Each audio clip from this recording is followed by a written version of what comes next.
Halo semua, kembali lagi sama saya Joshua. Dan di video kali ini saya mau bahas Xiaomi Redmi 10C. Handphone yang cukup heboh ya di awal tahun ini karena dia pakai prosesor yang ada di handphone 3-4 jutaan biasanya. Tapi handphone ini cuma ada di harga 1 juta, tepatnya di 1.899.000 untuk yang varian storage 64 GB dan 128 GB-nya ada di 2.099.000. Tapi apa handphone ini cuma pernah di performa aja atau memang bagus dan layak dipertimbangkan? Yuk kita bahas di video ini ya. Oke, mulai dari unboxing dulu. Di paket penjualannya ada handphonenya pastinya, ada SIM ejector tool, ada kabel charging yang tipenya Type-C, dan ada kepala charger. Iya, masih ada kepala charger di paket penjualannya meskipun cuma 10 watt tapi lumayan lah.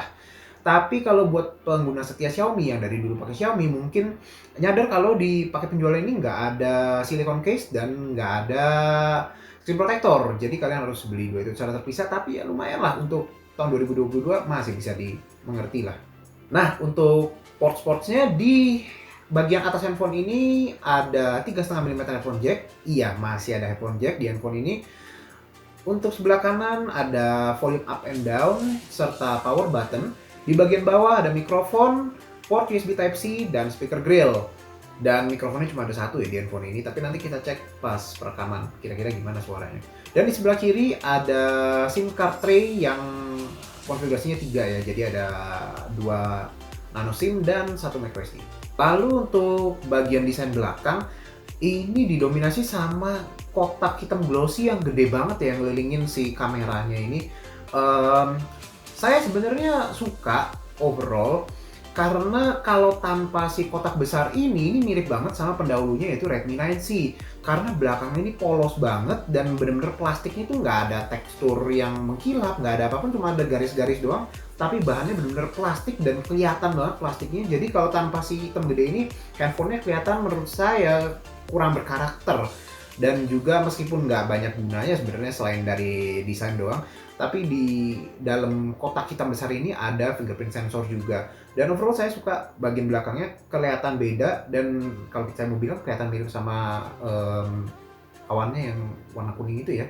Lalu kita pindah ke bagian depan. Iya, ini layarnya besar ya, 6,71 inci. Panelnya IPS dengan resolusi 720 x 1650 pixel, jadi sedikit lebih tinggi dari handphone biasanya. Kecerahannya bagus, warnanya juga cukup baik lah mengingat lagi harganya ya. Jelas ini panel yang membaik dibanding dengan pendahulunya Redmi 9C. Dan juga buat yang suka nonton Netflix, ini sudah support sertifikasi Wi-Fi L1, jadi kalian bisa streaming di Full HD, nggak ada masalah sama sekali. Dan juga kacanya ini Gorilla Glass 3 loh, jadi meskipun murah proteksinya tetap oke ya buat kalian yang nggak suka pakai screen protector, ini sudah cukup oke kok sebenarnya. Nah, berikutnya kita bahas fitur unggulan handphone ini nih, yaitu prosesornya. Dia pakai Snapdragon 680 yang kalau kalian tahu, ini banyak dipakai di handphone yang pesaingnya harganya 2 kali lipatnya si Redmi 10C ini. Dan jelas untuk harganya ini menjadi salah satu atau bahkan yang tercepat ya. Dan performa cepat ini bukan cuma cepat asal-asal cepat doang ya, tapi juga di pemakaian sehari-hari terasa cukup fluid.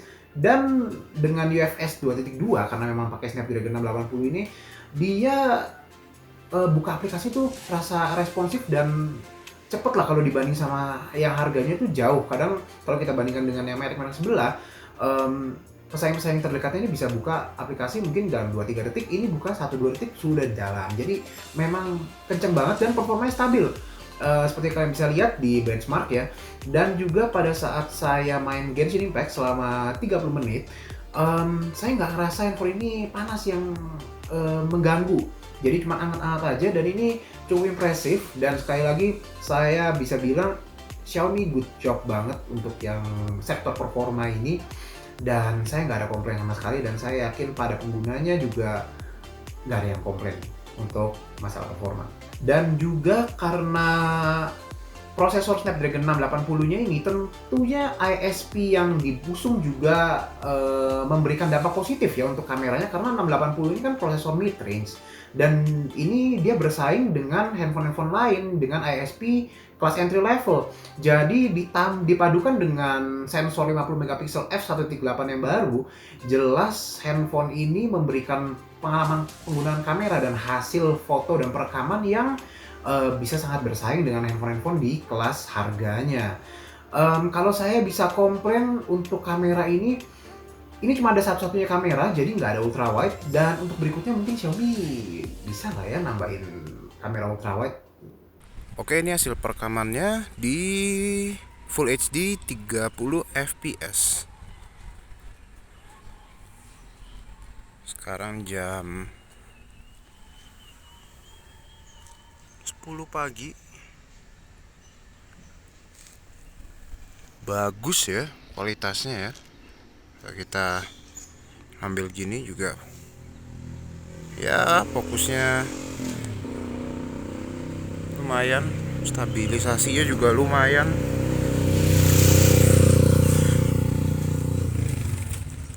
Oke, kira-kira gini ya perekaman video belakang ya. Oke, sekarang saya balik arah ke video depan.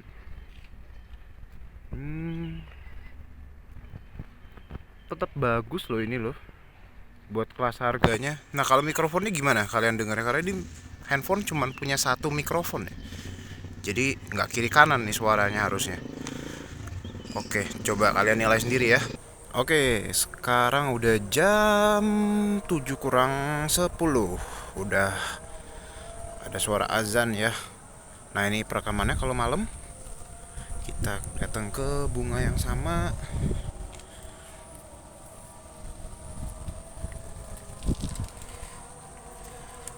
Masih lumayan untuk videonya, halus ya, masih ya. Kestabilannya juga sama, cuman memang noise-nya ini banyak banget dan detailnya udah hampir hilang nih. Dan ini nggak ada ultra wide pastinya. Oke, kita pindah ke kamera depan. Nah, ini kamera depannya. Wah, ini noise-nya banyak banget ya. Saya nggak saranin kalau kalian mau video call di tempat gelap malam-malam. Masih bisa, tapi ini saya di bawah lampu. Kalau begitu saya jalan lebih jauh dikit. Nah, ini udah nggak kelihatan apa-apa ini mah. Mikrofonnya gimana? Cuman satu tadi, inget ya. Yuk balik ke. Lalu gimana dengan MIUI-nya yang terkenal banyak bug dan iklannya di mana-mana? Nah, selama pemakaian saya beberapa hari ini sih saya nggak mengalami ada kendala dengan urusan bug ya. Tapi yang saya notice ini bloatware-nya pas pertama kali kita aktifin HP ini banyak banget. Jadi kalau saya saranin, kalau kalian beli HP ini spend waktu 5-10 menit untuk delete-deletein aplikasi yang kalian memang nggak perlu, karena lumayan makan storage cukup banyak ya. Dan juga terakhir untuk iklan, memang masih ada di lock screen dan terutama di aplikasi bawaan ya. Tapi sudah jauh lebih nggak intrusif kalau dibanding Xiaomi beberapa tahun lalu.